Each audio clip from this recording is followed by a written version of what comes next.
Dan, we've got a couple of questions. Cool. We're going to test your knowledge today. Oh, wow. You don't have to get all of them right, but it'd be good if you did. It would show me that you're interested in the sport that you partake in. Okay, I feel a bit pressured. But No worries, no I'll pressure. give it. No pressure. In what year did Alan Davis win his first medal at the World Championships? I can actually remember this one because we were talking about it at the squad weekend just a couple of days ago. It was 2011, I think, in New Zealand. Good man. Switched on. Good start. That's a good start. Good start, Dan. Good start. The current F46 javelin world record is held by your fellow team captain Holly Arnold. At what distance? I know she threw 40 recently, and it was close to that. I think in Rio, that's where she set it. I think it's like 43 metres, but I don't know the centimetres. I tell you what, that's a good effort. You can have that. Is it close? 43 and 1. Oh! Yeah, so you can have that. That's very nice. What time did Johnny Peacock run to win the Paralympic gold back in 2012? Oof. I didn't know this one. You're a better man than me if you know this one. Because there was lots of, I can remember there was lots of insider betting going on what he'd run from Channel 4. I think he ran 10:91. Close again. Really? No, I'm going to give it to you though. It was 10:90. Oh, always one out. Yeah, I'm going to give it to you. Who is the youngest member of the British team for the World Paralympic Para-Athletics Championships this summer? Who's the youngest member? Is it Kerr? I can't pronounce his name. Adenegan. Yeah, bang on the Is money. it? You've seen these answers, haven't you? No. You've done well. Your knowledge is a bit more up to speed than I thought it would have, to be honest with you. That's a good question. There's some insider betting going on around here, and we didn't think you'd get through the first 4 or 5 unscathed. The next one is, now a shot putter, Sam Ruddock used to compete in which event? I know he still likes to keep his hand in the sprints. He did the 100, 1 and 2, I think. That's the one. That's the one. Hannah Cockcroft holds how many T34 world records? Oof. I know she set 3 at Rio, or she did 3 events that she's got world records in, and then I think she got the 1500. So I'm going to say 4. Close. Oof. 5. 5. Yeah, that was close. You're 1 away again. Oh wow. In which winter sport did Richard Whitehead compete in the 2006 Winter Paralympic Games? Everyone knows that. Sledge hockey. That's right. How many Paralympic Games has Stephen Miller competed at? Again, we were discussing this at squad weekend. He's 1 more than me, so I've done 5 and he's done 6. That's right. I tell you what, Dan, you've done well. I'm alright. I think I'd like to know my team. I'd like to think I've got good broad and support most people in the sport. Does that mean a lot to you? It does. Yeah, they're great friends, on the list there, and yeah, it does. It's encouraging to see Paralympic sport thriving. And so you got Stephen there, who's been to 6 Paralympics, which is amazing, unheard of. It's amazing. It's incredible, and he's won Paralympic medals at probably I think 4 of them. And yeah, it's incredible to see. Then you go to Kerr, who's up and coming and won a couple of medals at Rio, who could then do what Stephen's done, and the range in the squad is fantastic. What keeps you hungry, Dan?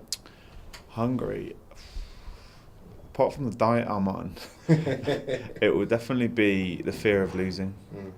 That is, having lost in Beijing, being unbeaten for 8 years and then losing in Beijing, I wouldn't want anyone to kind of put all that time and effort in, and then I just felt I could let myself down. So I think the hunger that I have every day at training, just for the fear of losing, for that feeling again of not performing when it matters, and everyone has put so much time and effort into you, and you feel like you've let not only yourself but everyone down.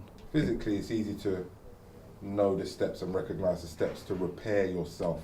Mentally, how did you repair yourself, and how did you put yourself in a position where that wasn't ever going to happen again? That's a really good question. I think it's quite hard to sum up, but just we sat down, we went through everything, emotions, the plan, what it felt like throughout the year, why we were performing in April and May, and then when we got to September in Beijing, nothing happened, and we went through our whole plan and our training rigorously and came up with something that I think we had to put right because the world was moving on. Otherwise, I was just going to be stale, and people were just going to pass me, and we weren't going to have that happen. I think my mindset changed a lot, and I became a lot more focused on. I wanted, ideally, to double up in the Olympics and Paralympics at the time. So we had a throwing the 2K. The guys would be throwing here at the weekend, but I'm throwing the 1.5, the Paralympic weight, and I was so determined to do both. And the weight discrepancy just threw my timing, and so we scrapped the 2K and focused solely on my bread and butter. And yeah, it works. Every session I dug deep, and yeah, like I said before, the feeling of losing when you put that much time and effort in for everyone is horrible, and that would just play on my mind constantly in a session and be like thinking, well, what's Jeremy doing? What the rest of the world doing? I can't have that go to waste again. How's your prep gone this year? Prep's going well, yeah. It's been a bit of an indifferent year because obviously Rio was so late and then London is so early, and so we delved into a deeper set of training, deeper winter, and we came out of it start of mid-April, and I'm really consistent 57, 58s, but we're just seeing a slight change now. My tempo training's changed, and hopefully 60 metres will come and go, and then the next 2 weeks into London we can really push on, and hoping to get over 60 here, which would be a good benchmark I did last year. So if I can, and then we're all in the mix for medals then, and that's for me a good indicator that in 2 weeks' time, a bit of pressure, a bit of home crowds, a bit of nerves, a bit of adrenaline can really put it in, put it out there, and then let's see what happens. Bring it all together. Is this one extra pressure? Given how many you've done, given what you've been through, you mentioned from 2008 to this one. This one's at home, and obviously 5 years after, 2012. Is this one extra pressure for you?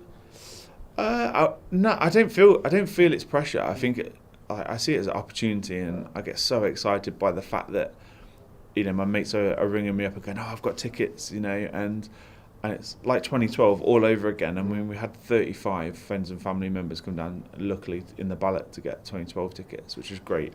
This time we've got like 75. Wow. So it's almost, it's doubled and a bit Greaves more. Army. Yeah, so Team Greaves is going to be enforced in the stadium, and I think for me, it just puts me at ease knowing that I've got all my support there, and I'm going to have my friends and family all cheering me on, as well as the British public, and it's just going to be incredible. It's going to be an incredible feeling. You get to October this year. I mean, you were sitting down, looking back over the success stories. In an ideal world, how does that look? I'd be very happy. I think, looking back over my career, I think sometimes I look back to go forwards, because you have to reassess and look at what you've achieved and want it more and more. And so looking back, I'd be really happy with everything I've achieved. I wouldn't go back and change. I mean, people would say, would you go back and change Beijing? But I don't think that would have given me the kick up the arse I needed to go on to win the World Championships in 2011 and then just miss out on gold in 2012. So I wouldn't change it. Lastly then, the rise of Paralympic sport, particularly track and field, is that something you can see continuing? Have the rest of the world caught up with us? Because we've kind of not taken a lead, but there's a few nations, us, maybe the Chinese, maybe the Americans, no, not the Americans. There's a few countries that have, I think, take it seriously, and then there's the rest of the world. Do you think that we're going to be in that position in a generation's time, and do you think that the rest of the world will catch up? How do you see it panning out? I mean, America and China. China's obviously a force just because of sheer numbers. They're an incredible team. America are really starting to invest into Paralympic sport. Good. And they're starting to see fruits of their labour. There's a lot of talented guys in the States and they've just got the numbers again. I think we do exceptionally well, and that's just down to lottery funding. We're a small island, probably the size of California, with just a slightly bigger numbers of population, but yeah, it's just crazy to think we came second in both athletics and overall in Rio as such a small nation. But I think it's just because we're so enthralled by sport, and I can see the world catching up, because I think Paralympic sport is growing at such a rate that countries have to take it seriously, because success stories, building confidence in whether it just be population or communities, and I think that's what we saw in 2012, is giving more people an outlet and thinking, well, they're doing it, why can't I? And we've seen such a big influence in Paralympic sport in the UK that other countries will have that, and the more countries host the games, then the bigger the reception it's going to get, and that's only good for Paralympic sport. It makes it competitive. A few years ago, there's a limited number of countries entering the Paralympics, where now there's I read the other day that I think it was Ghanaian was the first Paralympic athlete to qualify for London 2017, and I think they're sending one guy, and it's great that he's on the map and he's representing his country. And I think without that, without the vocalisation of Paralympic sport in the world, he might not get that opportunity otherwise. Thanks, yourself. It's all right, pleasure. Awesome. Cheers, man. Good luck.